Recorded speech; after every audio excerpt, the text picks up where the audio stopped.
Hi, welcome back to Educator.com. This is the lesson on the scientific method. So when we talk about the scientific method in relationship to AP Environmental Science, we need to talk about where did this come from? Why do we use it? So the origin of the scientific method, we can trace it back to Babylonia and ancient Egypt.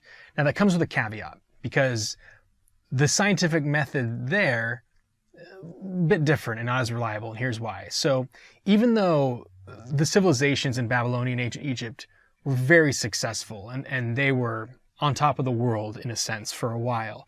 Babylonia with its wonderful agricultural abilities, irrigation, decent medicine, ancient Egypt, huge civilization there, very prosperous for a long time.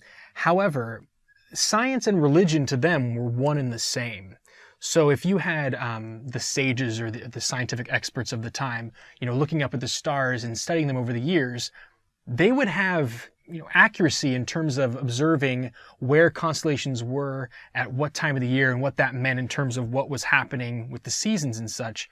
But their reasoning for why it was happening had to do with the gods. And for them, science was religion, religion was science. And so in terms of why things were happening or how things worked, oftentimes they were misled regarding that. So it wasn't a true scientific method that gets to the empirical evidence about why something happens. Western tradition, that is hugely responsible for the scientific method we know today.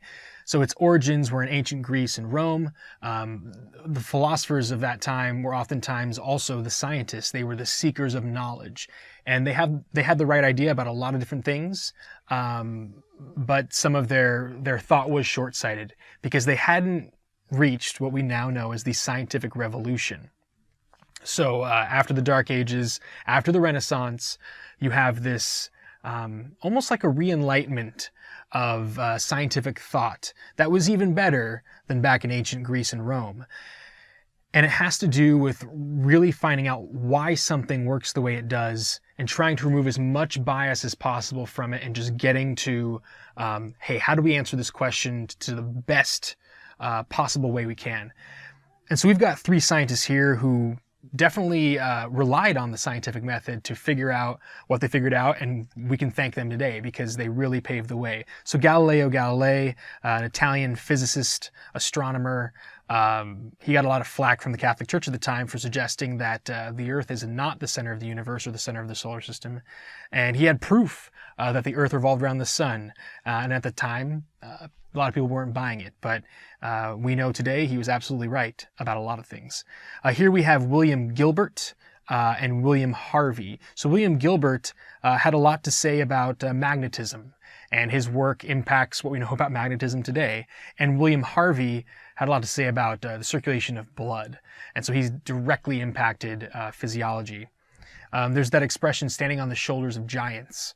We definitely have relied on what's happened in the past to inform us now, and the discoveries of today and the knowledge we gain today is going to aid people in the future as well. So it is a learning process.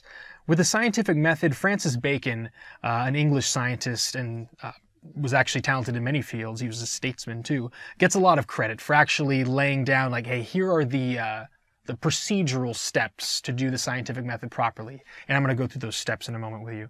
Science is a process. It's about knowing. It is about knowing, about knowledge. It's not about knowing everything about everything right now. Nobody has all the answers. But over time, we get better and better with the machinery we use to measure and knowing more about how matter works and how life works and how the environment works, that over time, sometimes previous discoveries are refuted. There was misleading evidence, or people weren't actually paying attention to the right kinds of evidence to answer their questions hundreds of years ago or decades ago. And so it is about a learning process, and it's okay if we've made mistakes in the past. It's about getting better and better at pursuing knowledge. That's what the scientific method is designed to do. For something to be scientific, it must be testable. So if I just make a statement about the planet Mercury is, its atmosphere is 70% hydrogen. If I can't test it, If it can't be tested, if we can't look at Mercury and like figure out with instrumentation and what we know about physics, then it can't be scientific. Now, we can figure out what's in the atmosphere of any planet if it does have an atmosphere, but it has to be something that's testable. Otherwise, it's just an opinion or just a belief.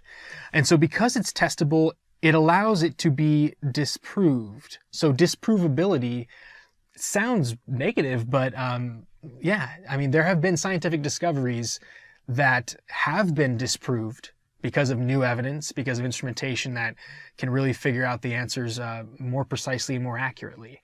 So disprovability is definitely something that has to be a part of it.